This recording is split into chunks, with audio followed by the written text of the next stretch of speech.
Did you know that there are 6 pillars of health? There is food and exercise. Sure, we talk a ton about those. There's also water, sleep, stress, and any supplements or medications you're taking have a huge impact on how you metabolize food, how it processes in your body, how you feel. So we've talked a little bit about food and exercise already. Let's touch lightly on water, sleep, and stress. How many people think that drinking water throughout the day is important? I will take so. How many people know that only water counts as water? Coffee doesn't count, right? Wine doesn't count. Energy drinks don't count.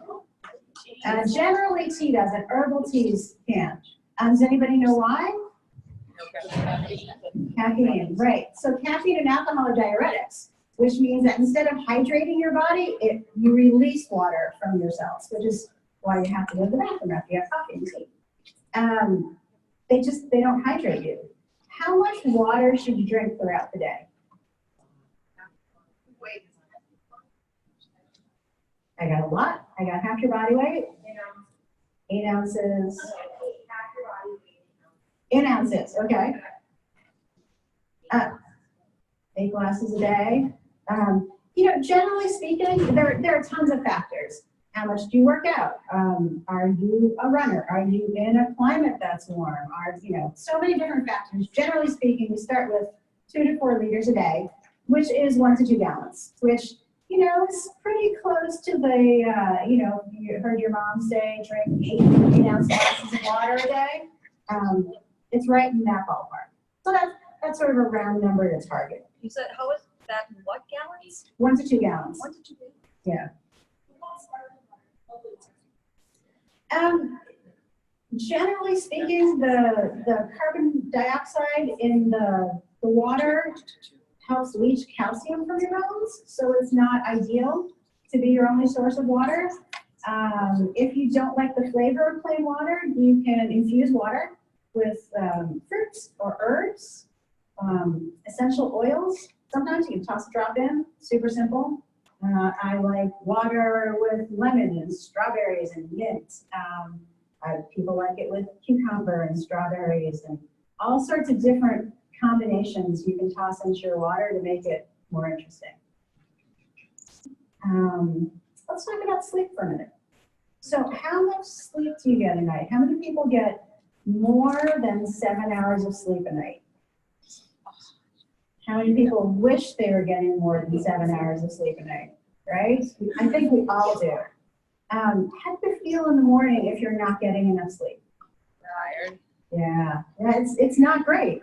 And while we could certainly use more sleep, it's really the quality of our sleep that I want to focus on. So when we talk about quality of sleep, we're looking to see how many 90-minute sleep cycles you get. For every 90 minutes, you run through a cycle of light sleep, deep sleep, and REM sleep, and then back to light sleep. How many people wake up during the night? How many people wake up less than 90 minutes from the last time they woke up? So you're probably missing out on some of your REM sleep, and each level of sleep has a purpose. Light sleep prepares you for deep sleep. Deep sleep refreshes your body, and REM sleep refreshes your brain.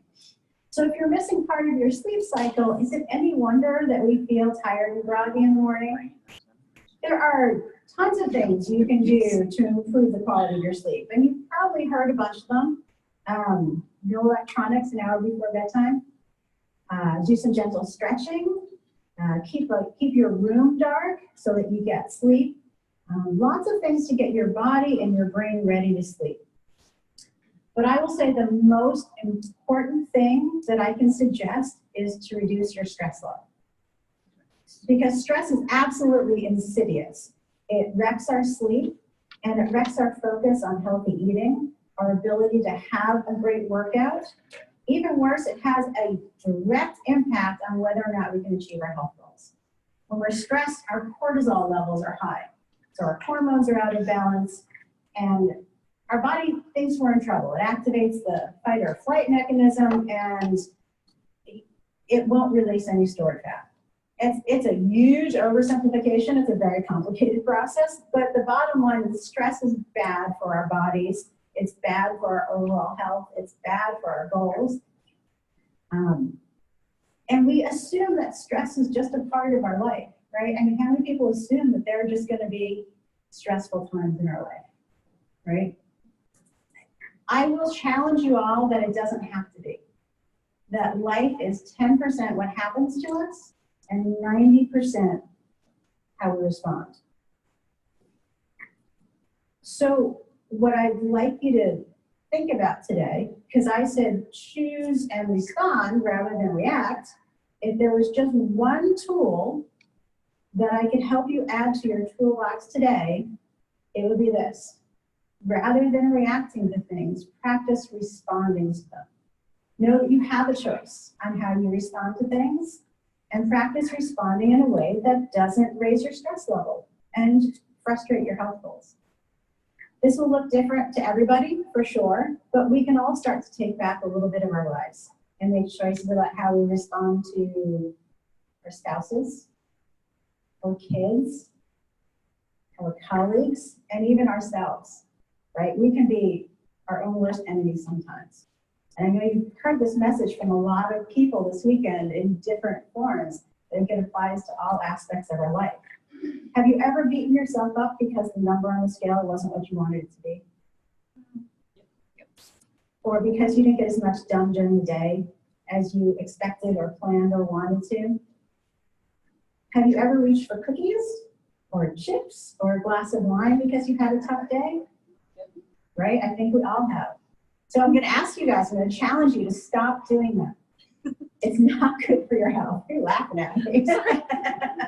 It's okay. It's not easy, right? It's absolutely not easy. But try some other ways to approach it. Paint your nails so you can't reach the cookies. Go for a walk so you're not around the food. Let's start to take ownership of our responses, and you'll be amazed at how your stress levels start to go down and the rest of your life spirals up. So I know we covered all of this super quickly, and I've got my 10-minute warning way faster than I expected to. But I hope that gives you a little bit of a picture about how your whole body factors into your health. And this was our last myth. It takes more than just food and exercise to achieve your health goals. So I hope this myth-busting session was helpful. How many people are walking away with some new tools for their toolbox? Awesome. So